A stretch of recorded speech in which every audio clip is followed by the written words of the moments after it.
Justine has that power.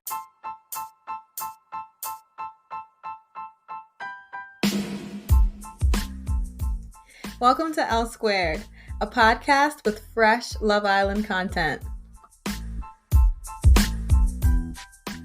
There are some people on the internet speaking against Queen Justine, and we just want to say Justine has that power. You may think Casa Amor is going to be her downfall, that Caleb is going to choose against her, but learn right here today. Let your ears finally open up to what we've been saying on this podcast for multiple episodes now. Justine has that power. Caleb is going to choose Justine. Justine is Caleb's first choice because Justine has that power. This is a review of episode 14 of Love Island USA Season 2. The Casa Amor cast has entered. Bring on the men. We finally get to see their intro videos and learn a little bit more about these potential new islanders and who they're going after. From their intros, we have some new information about the Casa Amor cast. From Mike, he verified that he's a party boy. Then we have Jalen, who comes straight out and says he wants Moira later in the episode. And just from his intro video, he seems to be like a very direct, straightforward guy. DeAndre called himself Daddy in his intro and professed to be a ladies' man. So we'll see how that works out for him because he wasn't a fan favorite when they released the cast photo. Aaron is glad there's no 6 feet rule. Yeah, I'm so glad he pointed that out. Usually the guy in the villa who's 6 feet tall or taller is ruling the place and the girls want him the most, but it seems like we're not playing by that rule this time. Maybe it's because Jely is the shortest girl, so Johnny doesn't have to be the tallest guy to get her. I'm not really sure, but I guess because a shorter guy got the most desirable girl, that kind of like eliminated the 6 foot rule for this season. Then we have Patrick, who confirmed that he is Lebanese and Syrian, which was way off for my Egyptian guess.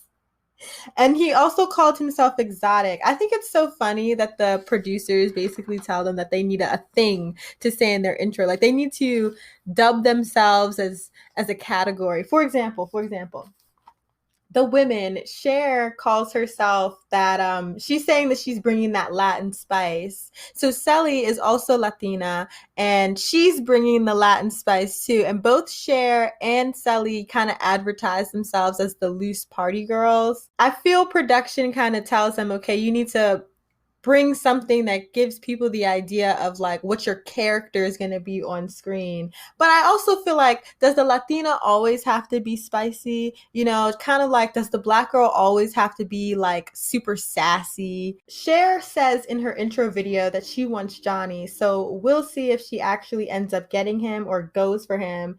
I mean, as far as looks go, I'm not sure if she's Johnny's type, but she does seem to be a fan favorite and one of the top ranked bombshells by the popular vote. Then we have Mercedes, who says in her video that she's a nanny and she's very flirtatious. So she's definitely not a nanny you want to hire. But we'll see who she goes for later. I'm thinking she's going to like Johnny or Carrington because going through her Instagram and TikTok, she's definitely someone who wants to be famous. Carrington was one of the top ranked guys in the beginning of the season, and he's consistently ranked as the most attractive guy by the Islanders, especially Lauren. She said that he was the best as far as looks go. And then Johnny, he's kind of the star, the guy star of the show right now. So if Mercedes wants to be in that power couple, she would definitely go for Johnny. Honestly, I think Mercedes is probably, her real type may be like the white guy, but I think for the sake of being on the show, she'll definitely go for Johnny. And both Johnny and Carrington like a lot of attention, so I think they'll go for her too. Then we have Faith, who confirms she co-owns a pageant consulting company. And she says men are like sweaters, cashmere only. So I'm thinking she's definitely going to go for Calvin. I like Faith, but I have a feeling she may not fit in with the other Islanders. she's not really bringing the party girl attitude that some of the other Islanders have, but I'm rooting for her. I like her a lot. She seems sweet. Then we have Janelle, who caused a lot of commotion before she even got on the show. Once again, if you want a recap of the Twitter drama between Justine Hive and Janelle's friends, check out our blog where we summarize the entire mess. But Janelle got in a lot of trouble with the Justine Hive because she announced that she's going for Caleb. And I believe she thinks her top feature is her booty. So we'll see if those cheeks will do some magic for Caleb. Next, we have Laurel, who is obviously our Southern belle from Sweet Home, Alabama. And she wants a confident man. So I definitely think she'll be a good match for Carrington. And she's family oriented. So that lets you know this girl is serious. She's thinking for the long term. So I hope Laurel makes it onto the show. If Carrington is looking for something real, I feel he'll choose Laurel, especially since he claims to have broken up with Kirsten for her lifestyle. Laurel is definitely career-oriented. She's a beautiful girl. She's young, and she has a good spirit about her. So if Carrington is really about what he says he's about, let's see him pick Laurel. These are our final Casa Amor predictions. Our stick or twist list. We believe that Jely, Johnny, and Caleb are going to stick with their current coupling while Connor, Mackenzie, Kirsten, Carrington, Moira, and Calvin are all going to twist to new people. Justine, however, is our only anomaly because she has that power. Caleb is under her influence, so he's going to choose Justine. He has no other choice. Justine, however, has the option to upgrade. She can choose Caleb as her upgrade, or she can twist to a new man in Casa Amor. I believe if she does twist, it'll be to Pat because they're similar ages. They already have established their careers. They both like to have fun. They're both family oriented. So Justine can stick or twist and she'll be fine. We're still team Justine. We want our girl to get all the upgrades. She deserves everything. Caleb, on the other hand, will choose Justine. Justine, however, will only choose a new guy if she makes a connection that is stronger than the one she has with Caleb, because our girl is genuine. She's not greedy, she's genuine. And she stays winning. Team Justine. Stan Justine. Now, our twist predictions are Connor and Cher. We were a little bit contemplative about whether or not Connor would choose Cher or Janelle. We know for sure that he likes the swirl, but I feel the whole game is rigged if Cher doesn't make it into the main villa. Man, it seems like Cher and Janelle's personalities were advertised very similarly. They're both spicy girls. Well, Cher has that Latina spice, but Janelle says that she always gets what she wants. So they're both a little bit feisty. So they have that personality trait in common, but on a more superficial level, I feel Cher's just way too beautiful not to get into the main villa. I mean, this is what Love Island thrives on. The most beautiful people win. Mackenzie, I think she'll choose Jalen. Calvin, I think he's going to go for Faith. Those two just seem like they would be a nice match together. Now, let's review the episode. It starts with Jely's early morning yoga session that nobody wanted. I love Jely. I love her energy, but I felt for the Islanders. Like, if someone woke me up telling me to smile, I would be so irritated. But we love Jely, and she's a lot of fun. Then the girls get a spa day and the boys are so bitter. So they sneak out on Operation Shadow, led by our one and only Caleb, and go to their boycation, which we later find out is actually Casa Amor. The girls in the main villa are introduced to the men, and the boys at Casa Amor are introduced to the women. Of course, the girls are like so excited that they have some new eye candy, and the guys are on some raunchy stuff already. They're talking about it's a bachelor party without the wedding. What? Relax. No one's getting wet. So Calvin and Moira, we've already addressed that both of them are going to twist, and before they separate for the Casa Amor, Moira says in the confessional that she's falling for Calvin. Why? Why? This guy basically puts you in the friend zone, says no PDA. Then America says that they think you two are compatible, which was a lie, by the way. I know they don't know it's a lie, but we know it's a lie, so that makes it extra irritating. And he starts turning on the PDA. How does Moira not recognize this? Like, does she just not care that Calvin just turned on some gameplay as soon as he thought America approved? Like, did she forget they're in a competition? Like, I know Moira's out on vacation having the time of her life, but girl, please open your eyes to Calvin. He's just not that into you. The fact that Calvin like is kissing her during the yoga and he even like tries to go for the butt slap. No, no, no, no, no, boy. Turn it down. Turn it down. No friends with benefits for Moira because she's looking for something real. So then when the Casa Amor boys show up, Jalen makes it public to everybody that he wants Moira, and Moira seems open. I mean, I think Jalen is a hard guy to deny. So I'm glad that her eyes are seeing some new candy and she wants a bite. Calvin's comments about Casa Amor is that there is love and sex in the air. So I guess he wants some affection, just not from Moira, because he is so ready for this quote unquote bachelor party. Moira is flattered by Jalen, and I'm so, so glad because our girl deserves some love.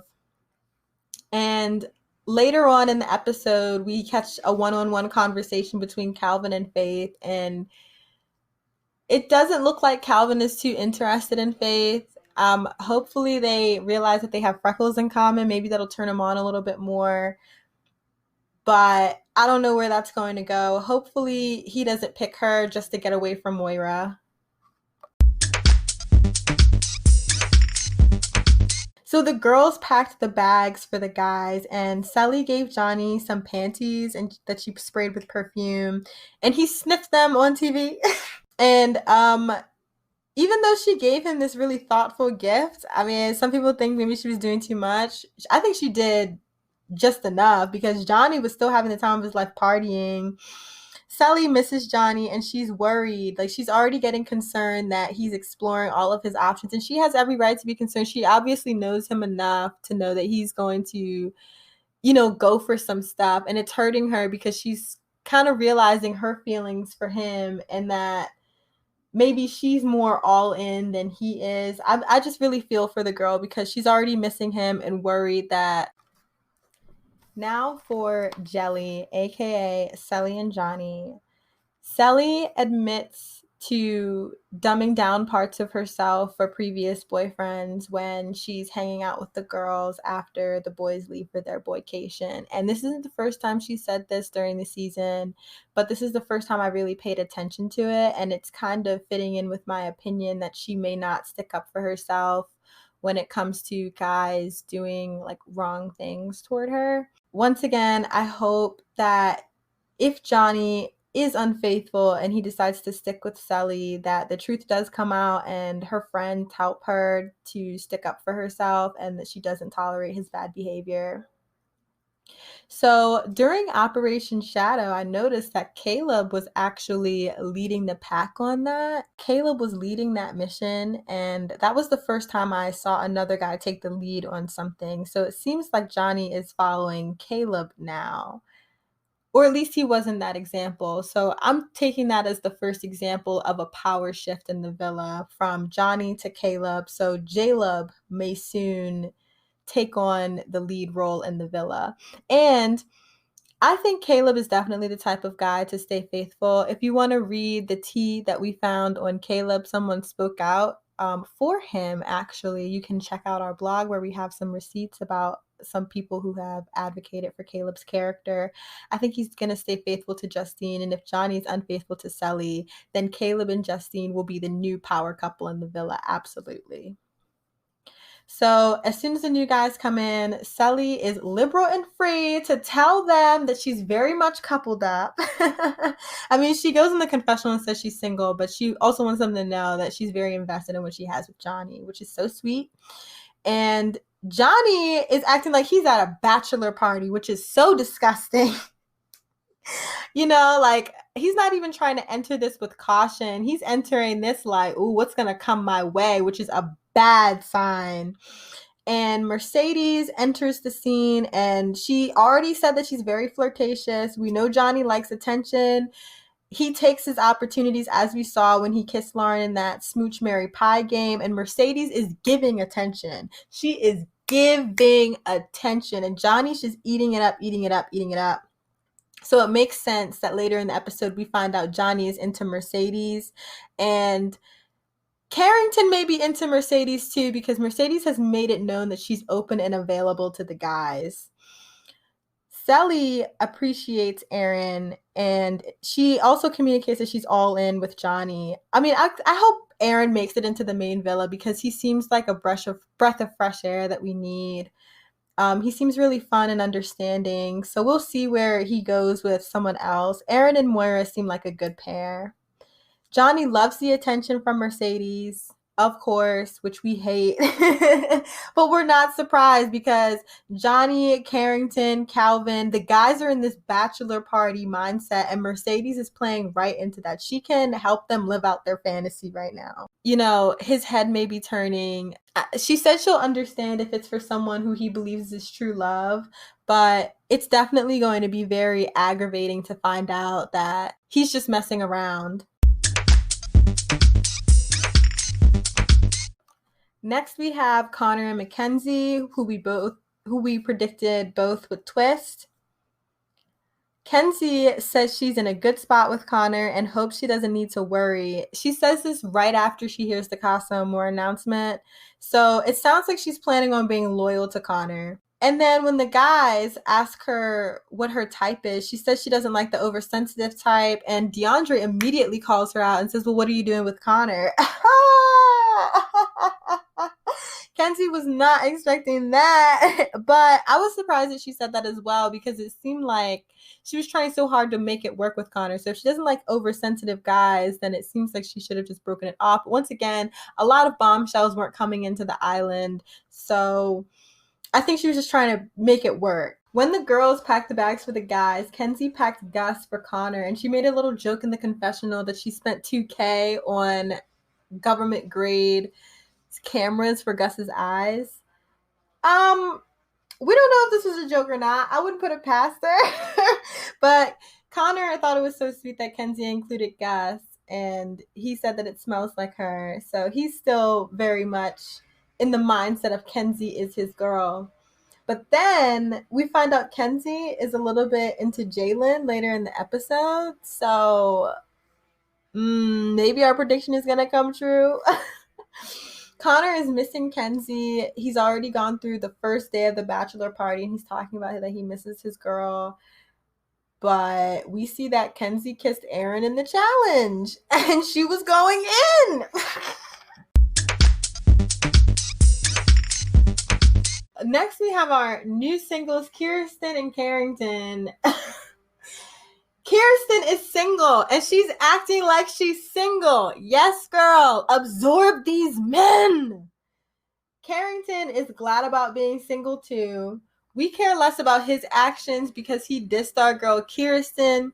Honestly, their breakup was mutual and amicable, but still, Kirsten, get your man. Carrington comments on the banana getting peeled, like that neon sign in Casa Amor is a banana getting peeled, and he's so excited about that. I'm like, boy, what is on your mind? Because I know Kirsten was giving you some low-key action, so he just wants attention. Like, this is just another guy in our villa who is just hungry for attention. I guess I don't know what Carrington's expectations were for Love Island. You're supposed to be on there to find a long-term relationship, but Carrington is starting to show signs that he was looking for Party Island. Boy, no. Slip on a banana peel. I thought it was so funny that Laurel low-key dissed Carrington. Like, when they were talking at the pool, she was saying, yeah, I thought you kind of came across as not confident. I don't want to be rude. Girl.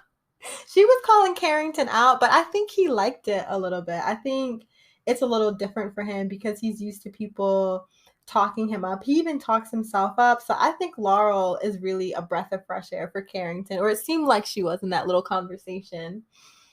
Kirsten is giving the guy an arm chug lesson. So yes, girl, live it up, go hard at the party. And she has a really good conversation with Mike. And Mike says he's really feeling Kirsten. I know some people don't like Mike because they claim to have found colorist tweets about him on Twitter. If you want to know more about that drama, check out our blog. I think those two would be a fair matchup just for Kirsten to get away from Carrington, because I hate it when girls are stuck on guys that aren't that into them. So next we have Carrington smooching Laurel. Yeah. Prediction come true. Lastly, we have Justine and Caleb. Jely. Best couple right now. Caleb talks to Janelle about Connor. That's the scene we get of Caleb. Him talking to Janelle about Connor. If that doesn't scream unavailable, I don't know what does. Because let's not forget, Janelle touted in her intro video that she was going for Caleb. He's just her type. And Caleb is talking to her about his man, Connor. Wow. Talk about a redirect.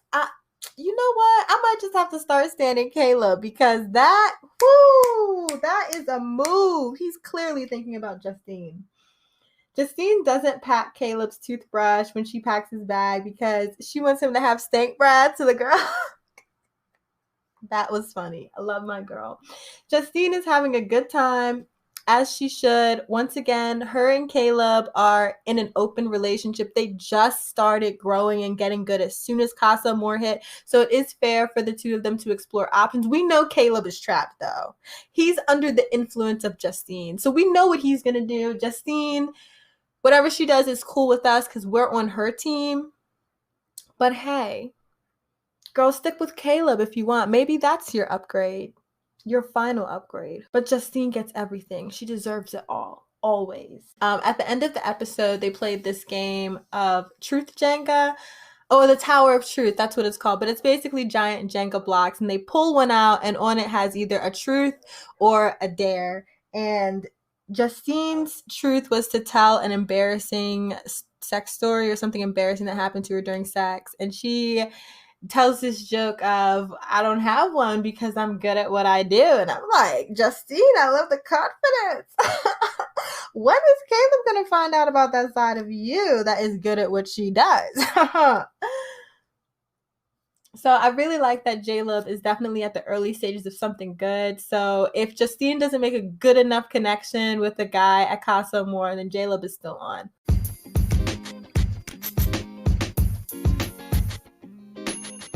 During this episode, we're going to go through the poll results on the Love Island app again. There was one poll in particular. OMG, is this the end of Jely? And this is in reference to the scene where Mercedes kissed Johnny on the swing.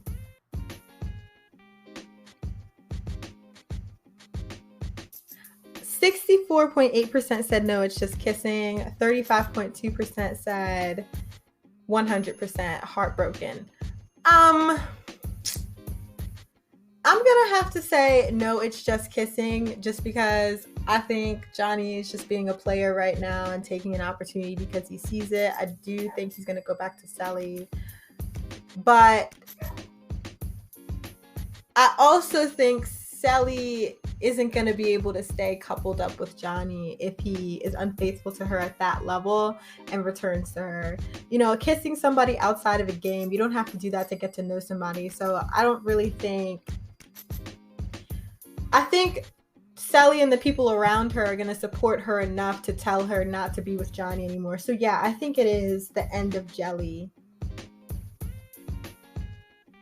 But I also think in the moment it's just kissing, but long term it is the end of Jely.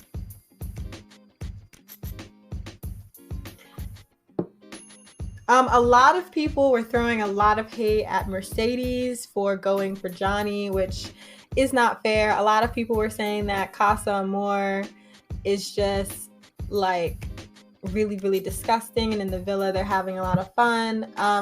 As far as people giving hate to Mercedes, so much hate that the person running her Instagram account had to put a limitation on the comments. I think that needs to stop. Nobody should be sending anybody hate about this show. Mercedes is on the show to do what she's supposed to do, and that's steal a man. I understand some people are saying that she's being like unladylike about it, that she's throwing herself at these guys. They've been calling her Toyota, Honda Civic, Kia. They've been calling her outside of her name on Twitter because she's going for Johnny. But guys, we have to understand this is a game, and we also have to realize Johnny's responsibility in this. Johnny is the person who is in a partially committed relationship with Jely. It's not so much that Mercedes is tempting Johnny oh so much that he feels like he has no choice except to accept her temptation. That's not true. Johnny is a full participant in this. Not once has he said no. Not once has Mercedes actually forced herself on Johnny. Johnny is accepting and encouraging of Mercedes' behavior, and we have to understand that. So we shouldn't be blaming her for, what she's doing. She's actually doing her job well. She's giving us entertainment. She's putting drama on the show. She's getting emotions out of us. And she's trying to get into the villa, as she should. And we also can't forget Johnny's responsibility in this. He is playing along with it, and he doesn't need to. Now, we wouldn't be nearly as upset if Johnny hadn't kissed Mercedes. We keep thinking of it as Mercedes kissed Johnny, but Johnny kissed her too. They were both kissing. And the same goes for Janelle. People have been sending a lot of hate toward her social media accounts because she said she's going for Caleb. People have calmed down about that since, there haven't been a lot of scenes of Janelle and Caleb having conversations, so it seems like their relationship isn't growing. There were some scenes of them kissing during the game. People were upset about that, trying to drag her for that. But we have to remember that the Casa Amor girls are there to steal the men. I understand people feel like they don't need to be as physically or sexually aggressive about it. But you also have to remember that the guys are being receptive to it. So if it were really unacceptable behavior, like in that environment, it wouldn't be tolerated at that environment. So, yeah. Just want to say we shouldn't be sending or cyberbullying Janelle or Mercedes. Those girls are doing what they're supposed to do on the show, and the guys are allowing it.